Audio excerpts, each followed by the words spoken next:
Make sure you guys hit the subscribe button if you guys are enjoying the content that we're throwing up. And make sure you guys hit the like button if you enjoy the video. And yeah, let's begin.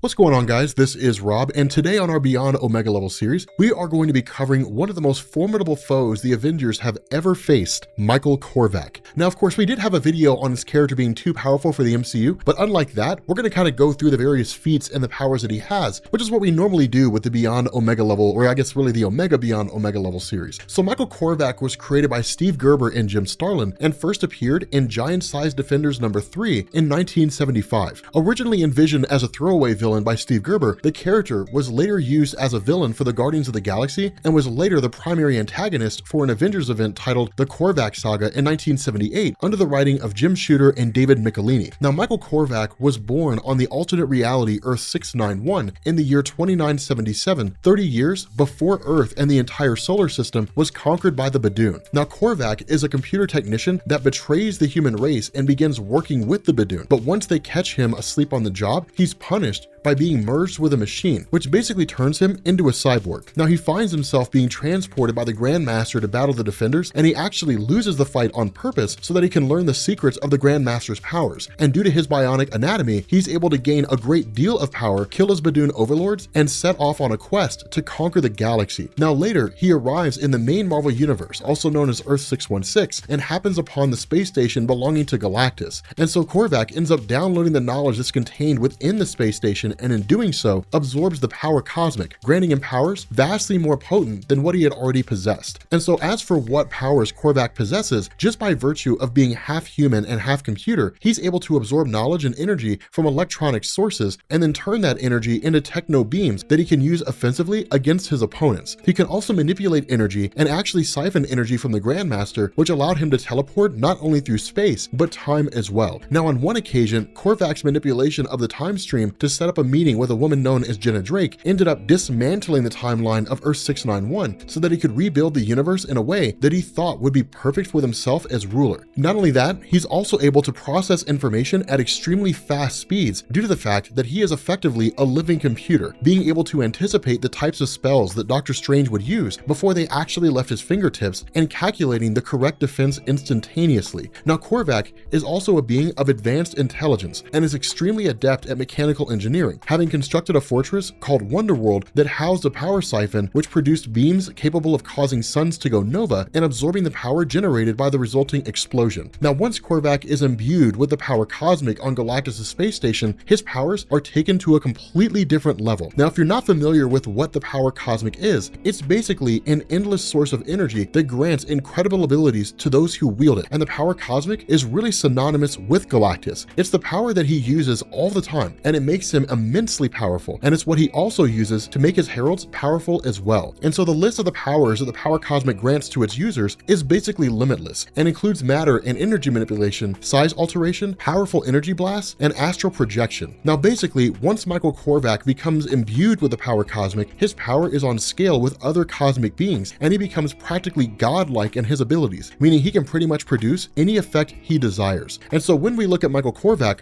what we end up seeing is that he was able to use the power cosmic to do some really impressive things. In Avengers issue number 175, as part of the Korvac saga, he's referred to as a new made god and says that he was able to change the fabric of reality, eventually being able to take control of it as long as he concealed his presence from other near omnipotent beings. Now, the use of the word other here implies, of course, that Korvac himself is nearly omnipotent. Also, the Collector, one of the elders of the universe, remarks that Korvac is more dangerous than Thanos and that a war with him would obliterate all of reality. Korvac is even referred to as a universal threat, which puts him well into the Beyond Omega level category. Now, Michael's energy blasts were powerful enough to kill the Collector with one shot and to destroy a massive space station from thousands of miles away. Now, in a battle with the Avengers, he lays waste to pretty much the entire roster and is able to kill Yellow Jacket, Hawkeye, Carol Danvers, Mar-Vell, Scarlet Witch, Black Panther, Black Widow, Wasp, and Wonder Man. During this whole thing, Silver Surfer remarks that Michael's cosmic bolts could destroy entire worlds, but after boasting that that Korvac would be powerless against him, Korvac melts the silver coating off of the Silver Surfer, who himself possesses the power cosmic as well, and so being able to do this is a crazy display of power. On another occasion, Michael Korvac created a force field that stood up to an attack from the Red Skull wielding a cosmic cube,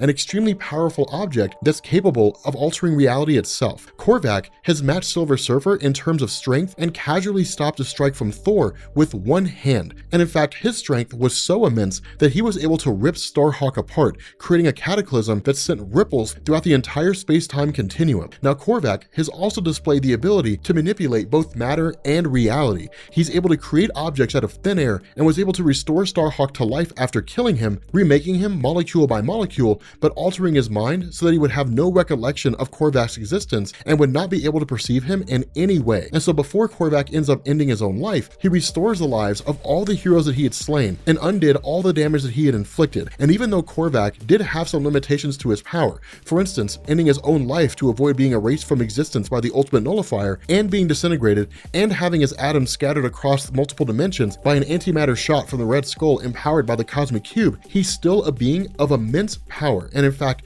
eventually recovered from both of those incidents. And as a godlike being that poses a universal threat, we can safely place Michael Korvac at beyond Omega level. But with that being said, guys, we're going to bring this video to an end. If you are new here to Comics Explained, make sure you guys hit the sub button to become part of the Rob Corps. If you guys enjoyed this video, make sure you drop a like, and I will catch you all later. Peace.